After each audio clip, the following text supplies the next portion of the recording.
Assalamualaikum warahmatullahi wabarakatuh. Perkenalkan, nama saya Salma Zahirah dari Fakultas Kedokteran Umum Angkatan 2019. Di sini saya akan menjelaskan tentang penggunaan bahasa Indonesia baku. Jadi, bahasa Indonesia baku adalah kata yang sesuai dengan ejaan kaidah bahasa Indonesia yang sebagai pedoman umum ejaan bahasa Indonesia yang disempurnakan atau EYD. Selain pedoman, EYD juga berfungsi sebagai salah satu rujukan dalam penentuan baku atau tidaknya suatu kata. Menurut Muhlis tahun 2014, bahasa baku mempunyai 3 sifat. Yang pertama, memiliki kemantapan dinamis yang berupa kaidah dan aturan yang tetap. Yang kedua, bersifat kecendikiaan. Yang ketiga, penyeragaman kaidah dan bukan penyeragaman bahasa. Saat ini, penggunaan bahasa baku semakin tidak dihiraukan oleh penggunaannya, terutama dalam penulisan takarir. Kebanyakan orang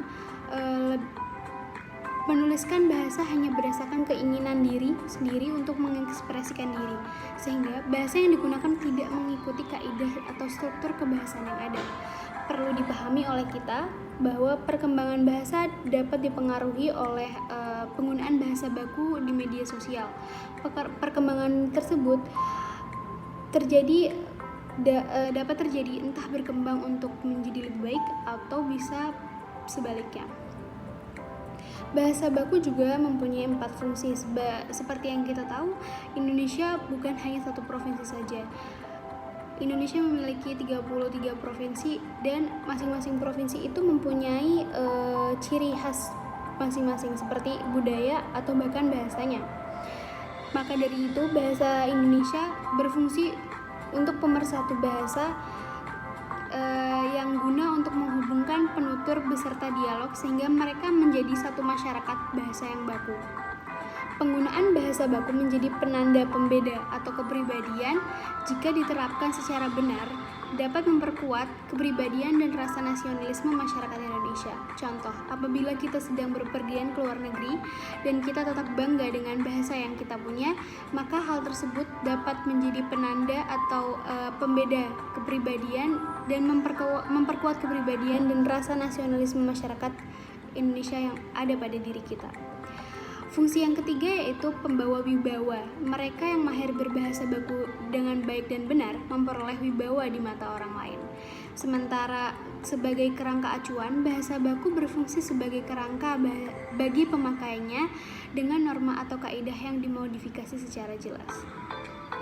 Bahasa Indonesia diambil dari beberapa varian bahasa Indonesia sampai bahasa itu sendiri dapat diterima oleh masing-masing penutur di berbagai daerah di Indonesia. Selain itu, bahasa Indonesia merupakan salah satu cara untuk mengungkapkan ide, gagasan, perasaan, dan keinginan tentang suatu hal yang baik secara lisan maupun tertulis. Bahasa juga dapat bersifat komunikatif ya, yang seperti kita tahu, sebagai cara berkomunikasi agar tercapainya suatu maksud yang ingin disampaikan kita kepada orang lain atau orang lain kepada kita. Menurut Pranowo tahun 2015, bahasa secara komunikatif berarti cara menggunakan bahasa sesuai dengan fungsi-fungsi komunikasi bahasa agar mudah dipahami oleh pendengar ataupun pembaca. Namun saat ini, pengguna bahasa berubah seiring perkembangan individu dan lingkungan individu tersebut dalam penggunaan bahasa. Teknologi saat ini berkembang semakin pesat.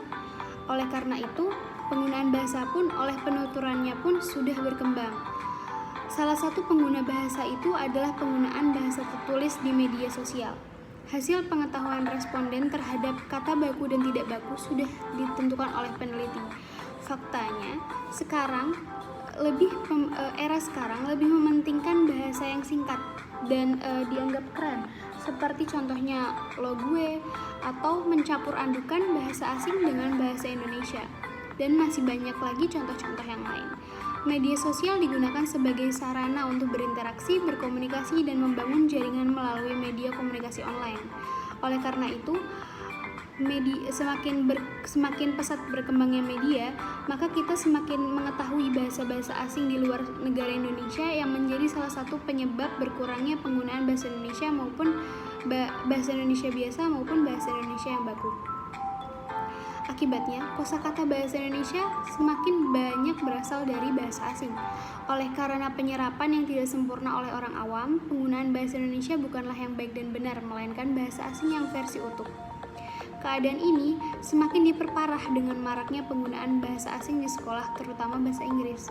Padahal, euforia berbahasa asing guna internasionalisasi pendidikan Indonesia bertolak belakang dengan undang-undang, khususnya UU Nomor 24 Tahun 2009.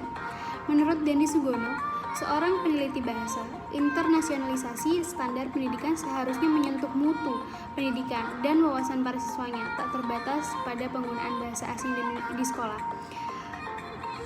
Pendapat tersebut juga betul, namun apabila kita terlalu sering membanggakan bahasa asing daripada bahasa diri sendiri, maka hal tersebut akan secara kebiasaan tertanam oleh diri kita, sehingga kita tidak sering menggunakan bahasa baku ataupun bahasa Indonesia yang baik dan benar. Terima kasih, kurang lebihnya mohon dimaafkan. Wassalamualaikum warahmatullahi wabarakatuh.